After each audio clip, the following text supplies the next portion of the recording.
Alright guys, check it out. This is a video some of you guys have been waiting for. This is a video where I finally fixed the P0431 on the Montero. There she is right there. So I did end up replacing the catalytic converter, and that's the ultimate way I took care of the P0431. So check out this video and I'll show you how I did that. And also look at the beach. Look how cool it is. Redondo Beach, California. There's a PV Peninsula over there. Bunch of people out here today in this July day. So check out the video and stay tuned at the end, because I'll give you more information regarding making the Montero smog legal here in California. All right guys, check it out right now.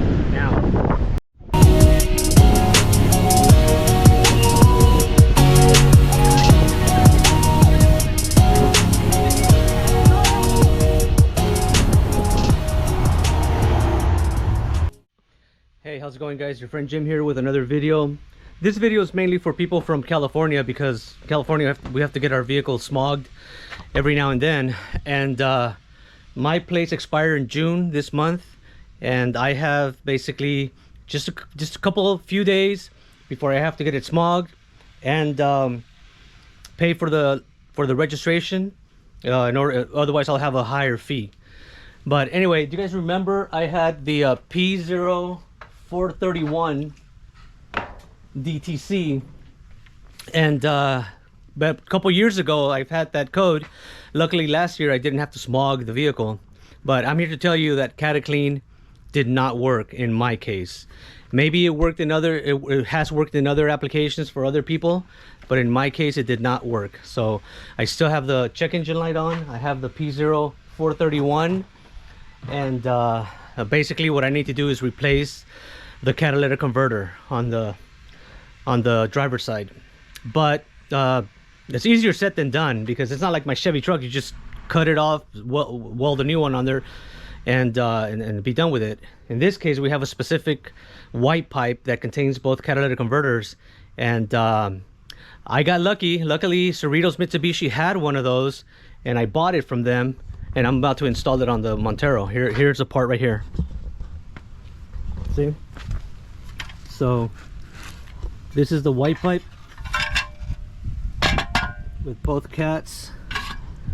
It's part number, it's 1584 Apple 194, and this is a catalytic converter assembly for the Gen 3 Mitsubishi Montero. And I know other states in the US do not require this, but California does.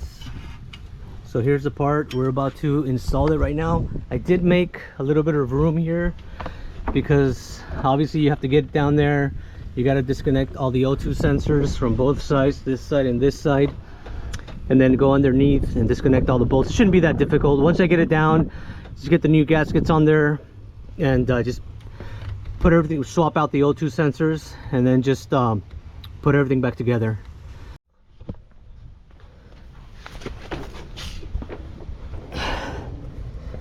Alright guys, so here we are under the car, under the Montero, and this is the pipe that we need to replace. So disconnect it from here. Here's the Y area. It goes up to the cat on the driver's side, and then it comes down here, and then there's another connection here, and then it goes up to the exhaust manifold. So basically we only have three O2 sensors to deal with, because the O2 sensor on the passenger side is on this other pipe that I don't need to remove. I don't need to remove that, so it's just three O2 sensors. But basically the main challenge is going to be on the driver's side. But now that I'm looking at it, it's not really that challenging, because I can see the nut, it's straight up here, and then the other one, it's right up there. So with a long extension, I should be able to remove those nuts from there, and then just slap everything back together. And then these obviously are just right there. And these super simple to access right here. It does have this little bracket thing for extra support. So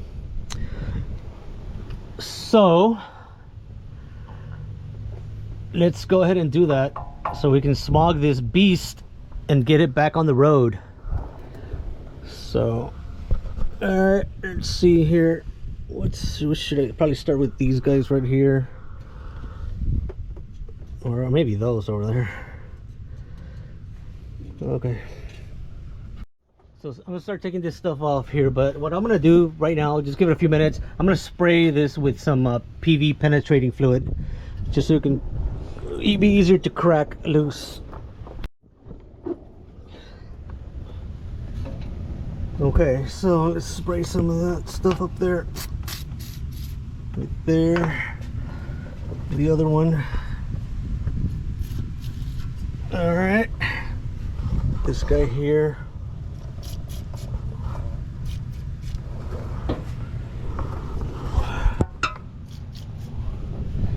Those guys up there.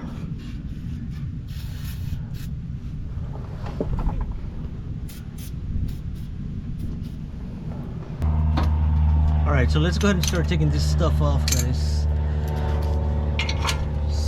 Should be a simple process.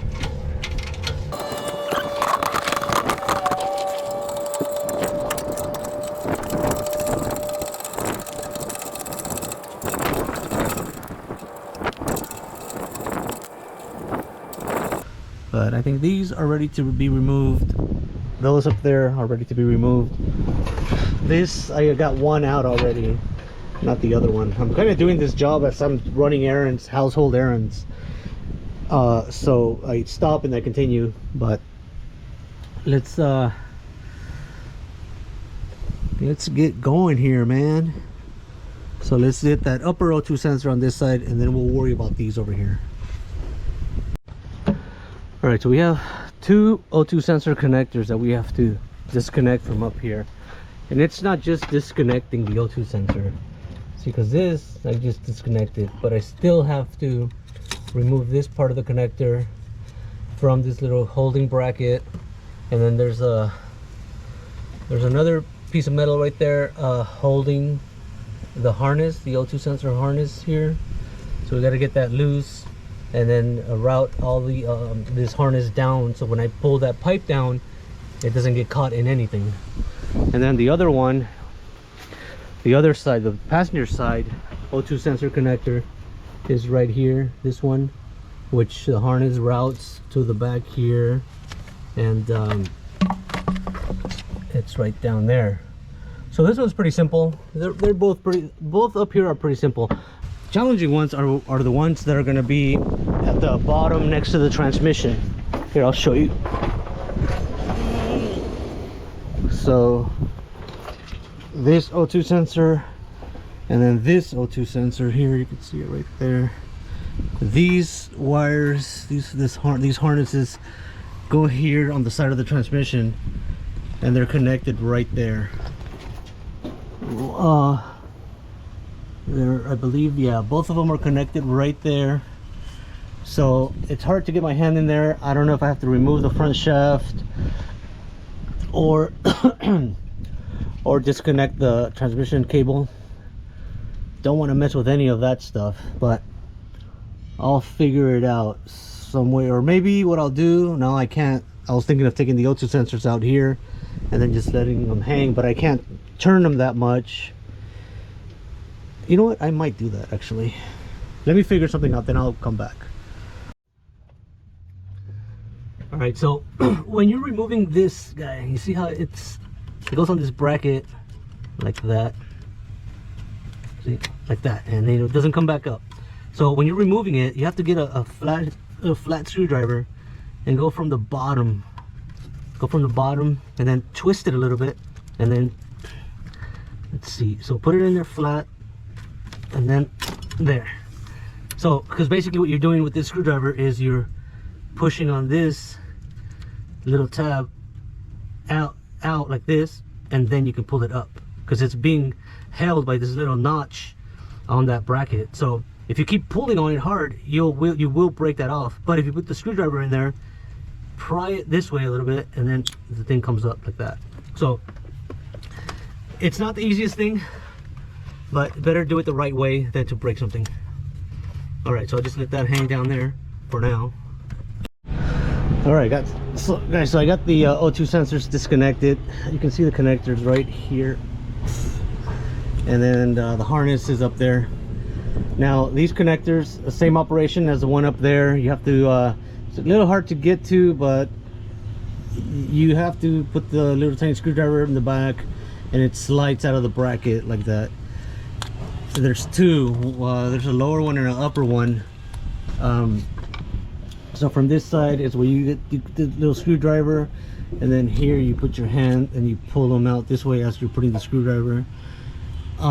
Obviously, if you are a big guy, have giant hands, you have to remove this shaft probably, and maybe this little bracket. Me, I'm not such a big guy, so I can put my hand in there and I can do the job.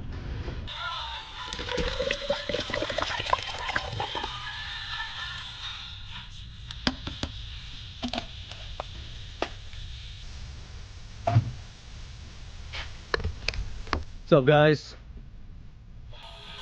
We're back at it. I got my Gatorade, stay hydrated while working on the Montero. All right, so just a quick update on our progress here.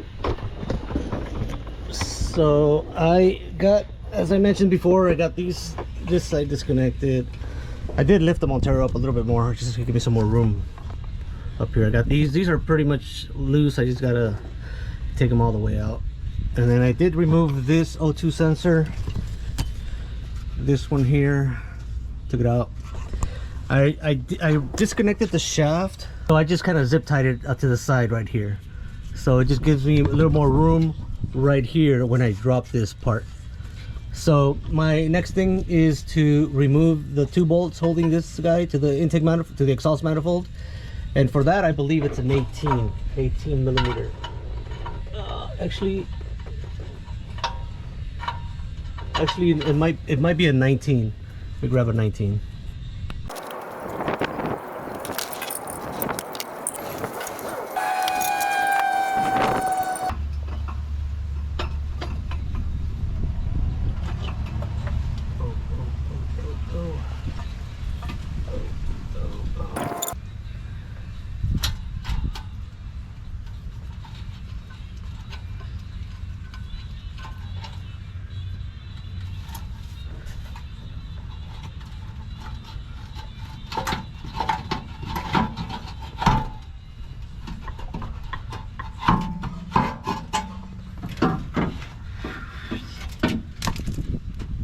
What was that?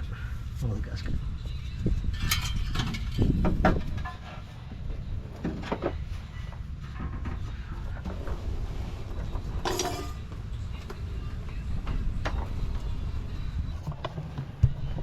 All right, guys, so the pipe is out. As you can see, I had to remove the smaller pipe that goes on the driver's side. I had to remove that pipe, and again the front shaft is just moved away. It's zip tied right here, and of course I do have the mark where I'm going to put it back exactly how it was. And so let's go take a look at this pipe. Here's the old white pipe.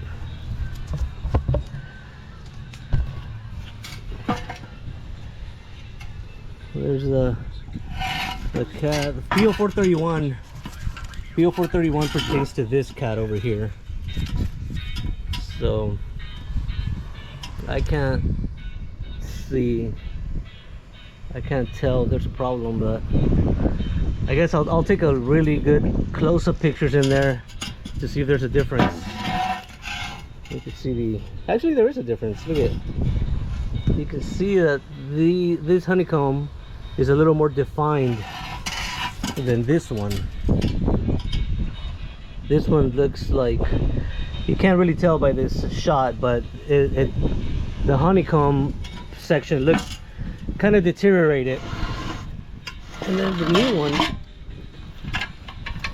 new one looks obviously brand new. So And then this one. So let's go ahead and swap out the O2 sensors and put it back together, and then we'll go from there. Woo! Good times, guys, good times. All right, guys, so I have both, just to do a quick recap here before I install the new white pipe. I have both of them sitting here, and just one thing right off the bat that I noticed is that the old one is missing this little heat shield. See that little heat shield is supposed to go here, and I can see the weld spots right there and here, but the little plate, the little shield is no longer there. And then also, as we mentioned earlier, the honeycombs, this one, which is the one that I was getting a code for,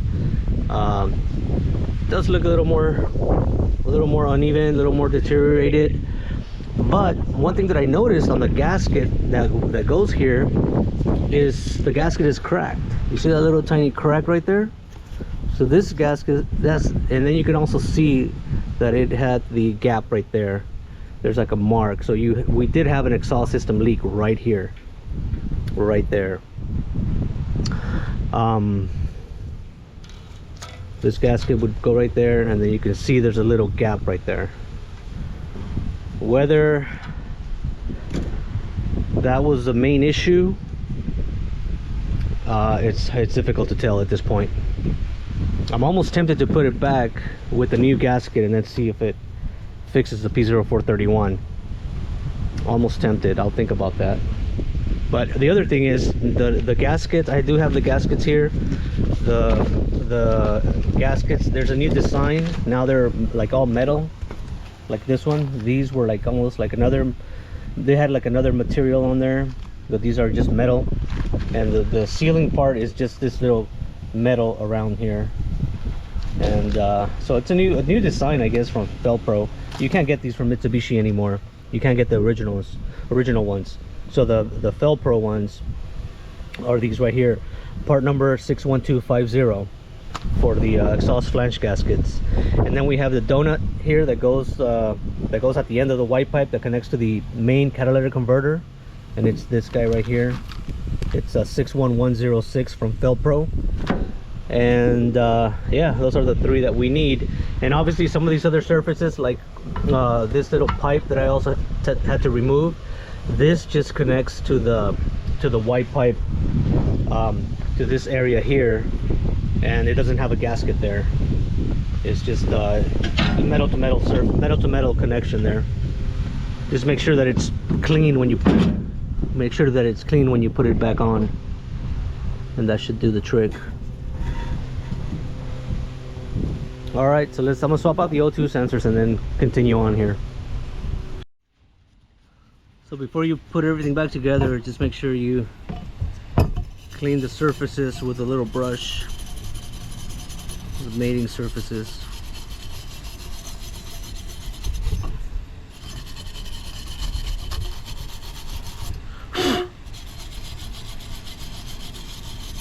And then obviously do the same thing on the other side. And then here we can put some anti-seize grease before you put it back in there. Same thing with these surfaces. These surfaces on this side, there's a gasket that goes here, but still doesn't hurt to clean it up a little bit. And also put the anti-seize on this. Alright guys, so upon putting everything back, you gotta make sure you clean, you wire brush the flange, where the flange gasket goes. Make sure it's clean on both sides, and also right over here on this guy. This is where the donut gasket goes. So we just gotta make sure the surface is clean before we put the white pipe back on here. Now I did notice that a little crack on the flange gasket. That, I mean, exhaust system leaks cause P0431, P0421. It did happen on the driver's side, and I was getting a P0431. I analyzed the waveform, I determined it was a bad catalytic converter, but I did find that little crack on there, so maybe the catalytic converter was okay. I don't know. I don't want to go through the trouble of putting everything back together just to find out. So it is a 20-year-old part. I had no trouble with the one on the passenger side.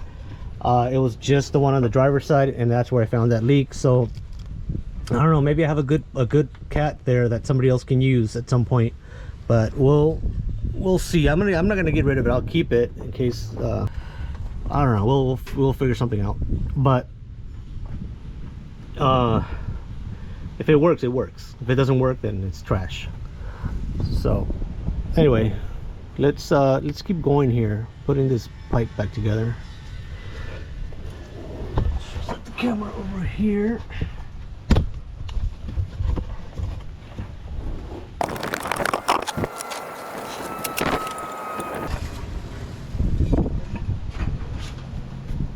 Alright, so the first thing we're going to do is install this little pipe that goes on the passenger side.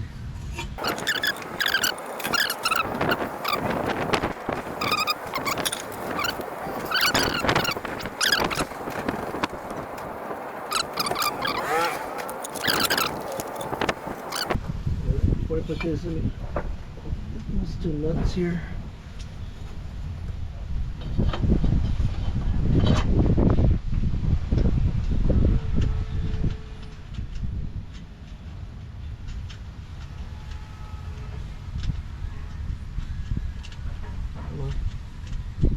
There we go.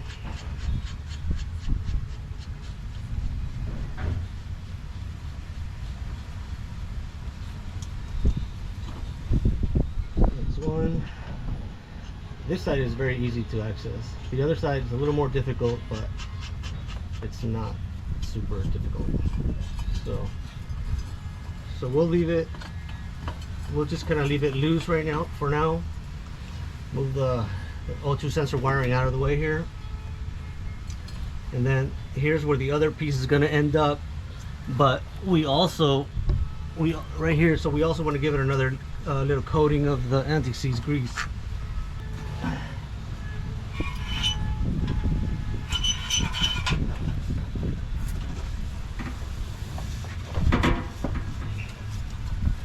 It's not a difficult job, but if you have a hoist, would be much easier. Okay, so here I already cleaned up. Dang it! I already cleaned up the surface up there, but I still need to add some anti-seize to this part here.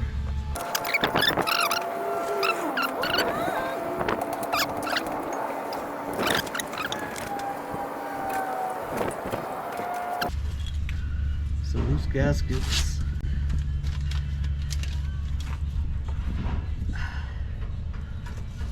There we go. So these gaskets, with the grease, they kind of hold on their own up here while you're installing the part.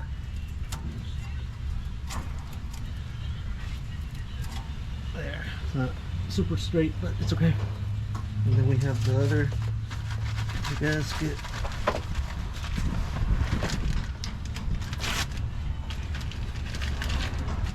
This guy. So this guy goes right here.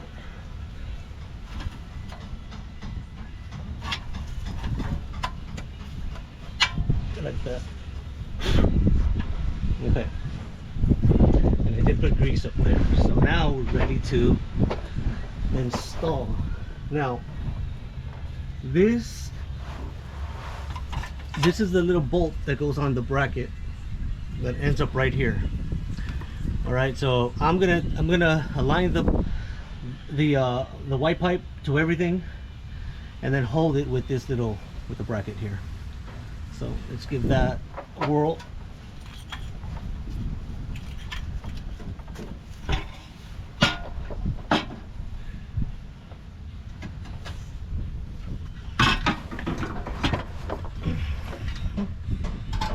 It really helps to move the drive shaft out of the way.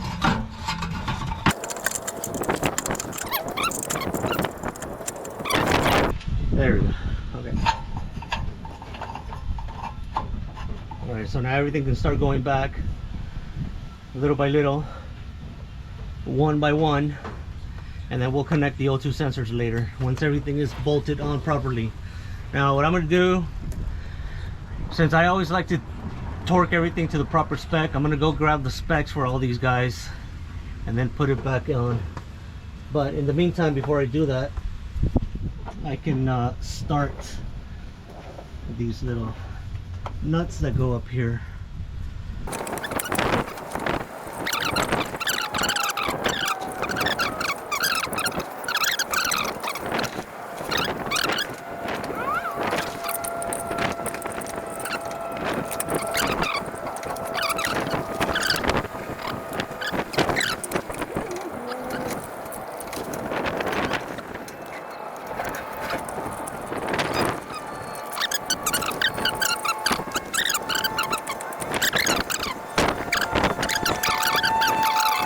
I'm gonna go check out the repair manual and check the torque specs on this stuff.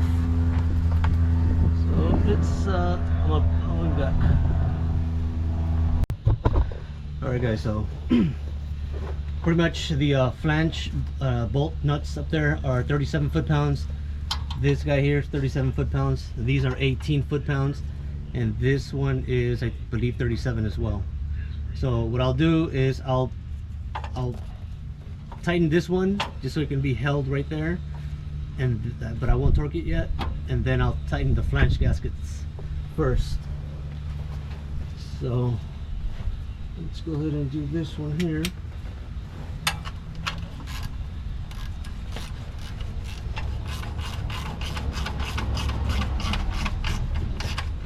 So just kind of so it can be held right there. Okay, and then I'm gonna do this one up there, which is still loose from here, but this is 37 foot-pounds right here. Okay, so I got the torque wrench set up for 37 foot-pounds.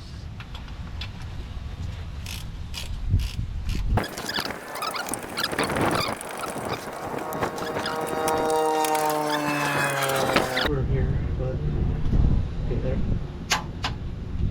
there we go. Okay, now we go to this side.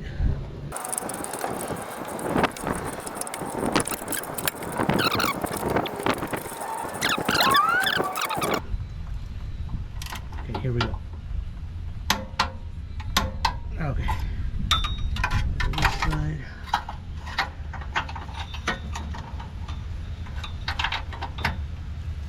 Okay.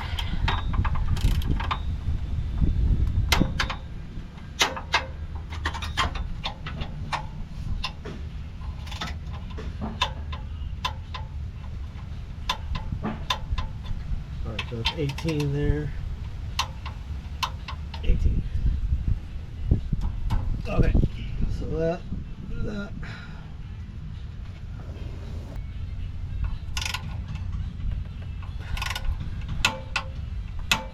Okay.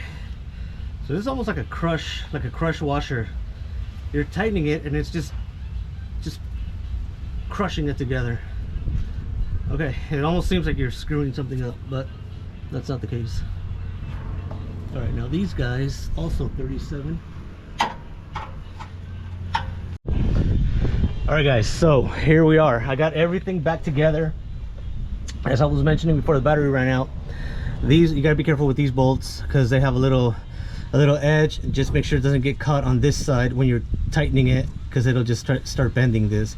It's got to go through the hole and then make contact on this side, so just be aware of that. So I got everything back together. I got the O2 sensors plugged in. I got everything torqued back to specification. The drive shaft, I got it back to the exact spot where it was before. Torqued these down to 45 foot-pounds, which is the specification. I got all the O2 sensors on there. Everything is torqued back to normal.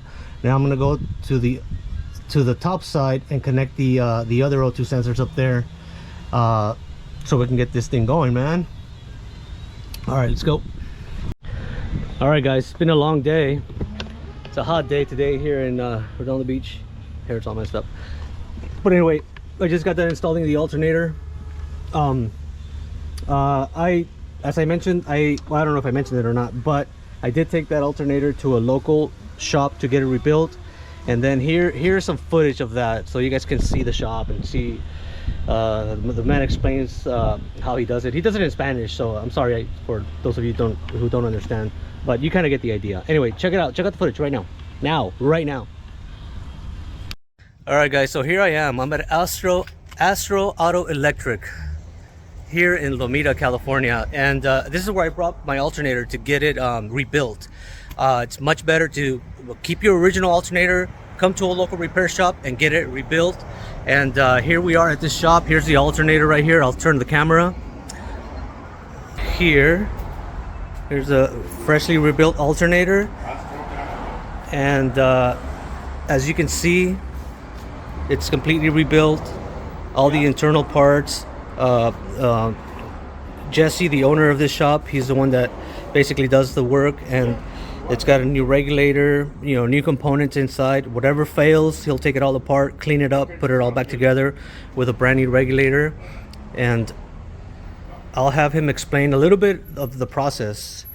Jesse, buenas tardes. Buenas tardes. Buenas tardes. Si nos puede explicar un poquito de qué es qué involucra una rebuildeada de estos alternadores. Ok, primero que nada lo testeamos para ver cuál es el problema, y ya que identifiquemos el problema lo desarmamos, ordenamos las partes o si las tenemos en stock, limpiamos, lavamos todo el sistema y luego ya armamos todo para atrás, ya con todas las partes limpias.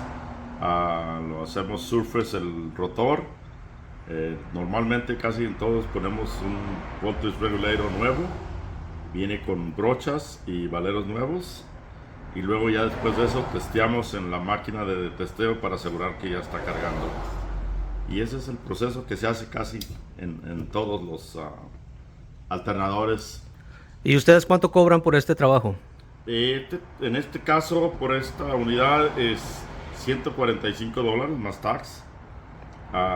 Hay, dependiendo del año, dependiendo del modelo del carro, varía entre 70 y 225 la reconstruida de un alternador. Todo depende de qué tipo de carro sea. ¿Y está garantizado por cuánto tiempo? Por un año. Un año de garantía. Correcto. Ok, perfecto. Se me hace excelente, Jesse. Y ya saben, si quieren arreglar su alternador, tráiganlo para acá con Jesse y él hace un buen trabajo. Ok, muchas gracias, Jesse. Bueno, gracias. All right, so I thought that was interesting. I mean, local shop here, and they rebuilt it, $145. That's not a bad deal. And you got your original one, you got a new regulator, and it just repairs and replaces whatever is wrong inside. Anyway, so today was a long day for me because everything is back together. O2 sensors are connected properly. Everything is back together underneath the vehicle, except for that, except for the splash shield. This guy right here. Remember this guy? And it broke when I went to Azusa Canyon. JP welded it, so I'll put it back together. I won't need it once I get the Under Armour from Luso Overland. I won't need that anymore, but for now I'll still use it. So everything underneath is done. I do have to just reinstall the battery. Just got done installing the alternator, and everything over here, the air cleaner. I am gonna need a new air filter because it got really dirty during our trip to Azusa Canyon. So I can't wait to get it all back together, start it up, make sure all the warning lights that we had are gone, and also I'm going to take it for a test drive so I can complete the drive cycle for the catalytic converter. All right, guys, we're pretty much done. Just taking a little break here. Hot today. All right, so the Montero is back to sounding like a sewing machine. Look how cool it looks and sounds.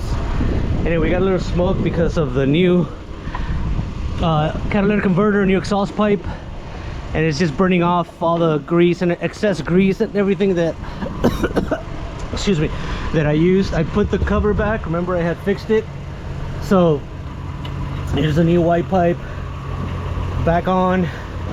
Everything's back to normal. We do have some exhaust, some smoke over there because it's burning excess grease.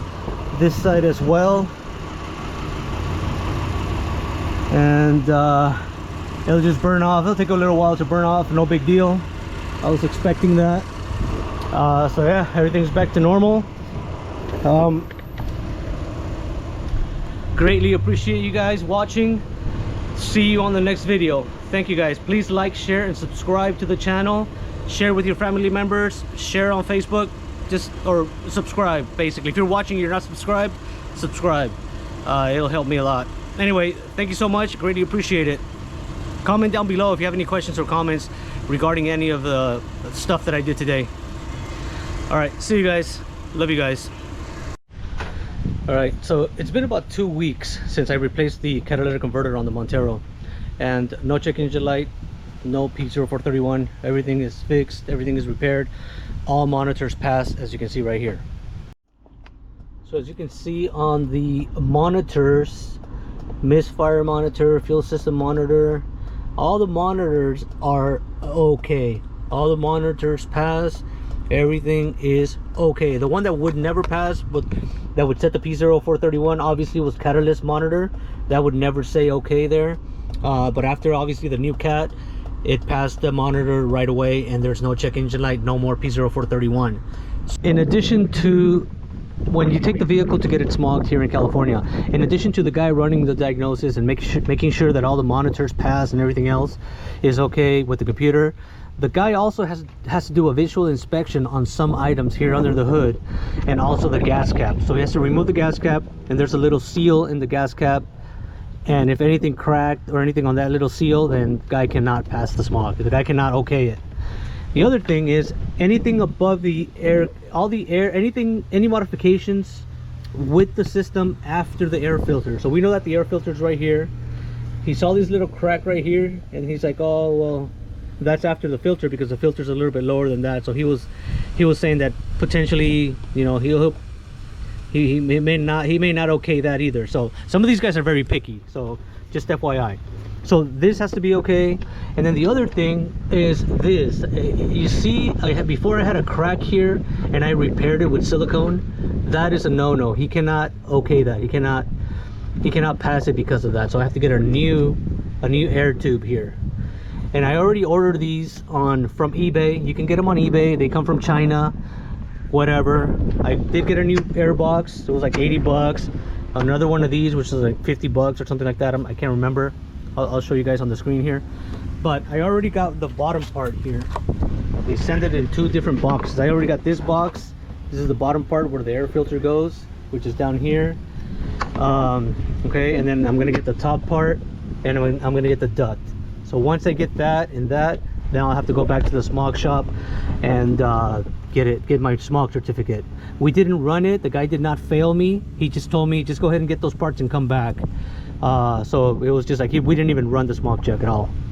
So some of these guys are cool like that, you know, and then, you know, you find the shady guys that are like, oh, give me 200 bucks and I'll just don't even pretend I never saw it. Yeah, you get those guys too, but you know what, I'd just rather fix it the right way, just because this is kind of brittle as well. I mean, it's a matter of time before it breaks off further. And then this one, the guy didn't see it, but if you can see, it's even cracked right there.